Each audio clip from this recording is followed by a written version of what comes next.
and welcome back to Cuckoo for Books. My name is Salva. I have a haul for you guys today. After my last haul, I promised that I wouldn't do one for a very long time. These are books that I've built up over time and now I want to share with you guys. First book is one that I forgot to haul last time during my fall haul. Somebody left a comment and said, "Didn't you get this?" And then I said, "Oops, I forgot." The Rose Society.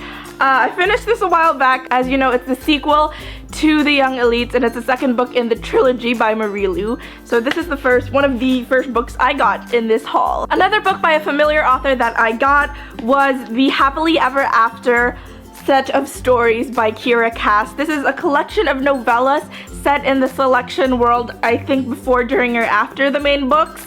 I just wanted to share with you the back of this book because it is one of the most beautiful backs I've seen. I'm loving the gown. I'm wondering why this gown was never featured in one of the selection covers. I'm loving the tiara. It's purple, one of my favorite colors. Can't wait to get into this.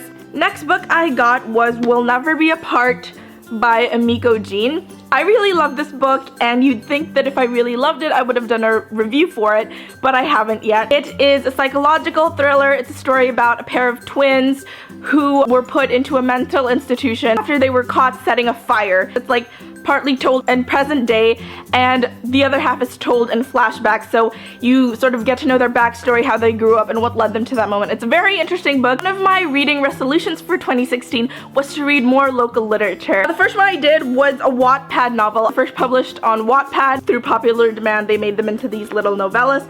First one I got was The Wallflower's Revenge. There's this girl who is engaged to this dude, and then her fiance cheated on her with her stepsister, and now she's trying to take revenge by making herself this glamorous person and by marrying this rich Italian duke.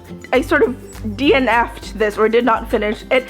I literally had difficulty reading it because it's so tiny and the font is not in bold. I don't have the best eyesight in the world. I mean, I've worn glasses since I was 7. My eyes, they can't take it. Next up is a personal favorite of mine, and it is Never Just Friends by Mina V. Esguerra. This is one of my first NA books that have been published locally. I really enjoyed it. It's such a quick read. It was raining outside, so I was all cooped up because I was too scared to go outside and drive. So I just stayed at home and finished this in one day, and I absolutely loved it. I love the characters. I love the fictional TV show inside it. So I very much enjoyed this book. On the topic of local literature, a few weeks ago I was given the chance to record a podcast for some local YA books from the romance class. I had so much fun. It was so fun to voice different YA characters, and I got to meet Mina Esguerra, who wrote Never Just Friends, earlier book. We got free books. They gave us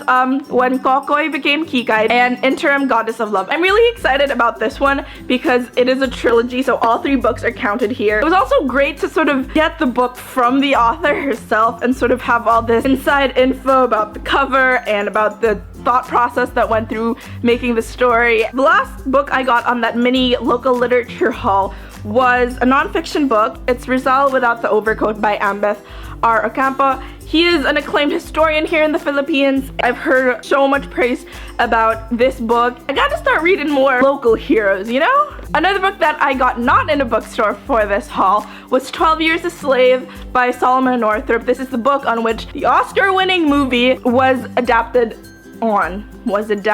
from. I am losing my grammar. I got this from Kai of Amaterasu Reads. She started selling some of her books because she wanted to make room on her shelves, so I saw it on Facebook and I said, I've always been curious. So I got this from her, and she was kind enough to include some bookmark goodies inside. So thank you, Kai, for this book. Next up on my haul is The Murder House by James Patterson. I really liked the Murder House summary, but its beautiful gothic exterior hides a horrific past. It was the scene of a series of killings that have never been solved. Neglected, empty, and rumored to be cursed, it's known as the Murder House, and locals keep their distance. So it was that sentence that made me want to buy it. I gotta say, I'm kind of disappointed because I guessed the plot point like halfway through. These next books you might have seen on my Instagram. I saw these on a recent vacation, and I said, I have never seen these before. Like, I thought I was a pretty big Potterhead. I have never seen these editions before, and they just looked so funky. Look, it's so cool and modern, and do you know how hard it was for me to decide which ones I would get? I thought, you know, if we're gonna be all splurgy and buy books that I already have copies of, let's make a sensible purchase and buy paperback versus hardbound, so technically you can get away with buying it. That was my excuse. This one I feel really bad about because I bought this because the cover was so pretty. Got home, I was really excited, and then two of my fellow bloggers, they started talking on Twitter about how boring the book was and how they wasted a day. So I jumped in the Twitter conversation. I'm like, oh no guys, I just bought it. But such a pretty cover that I can't even regret buying it. It is 1,000 Nights by E.K. Johnston. Look how pretty the cover is. It's got cutouts, pretty, and paper. Pretty! Like for this alone, I would buy it. Bookmark!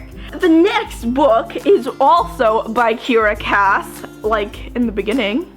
Way back when we started, like a billion books ago. It is The Siren. I'm really loving the color scheme. I'm loving the gown. Loving how it kind of looks like the selection, but not really. I know next to nothing about this book. She's a siren and she falls in love with a human, so it's very Little Mermaid-esque. Kira Cass, an auto by author. She always makes nice, light, fun reads.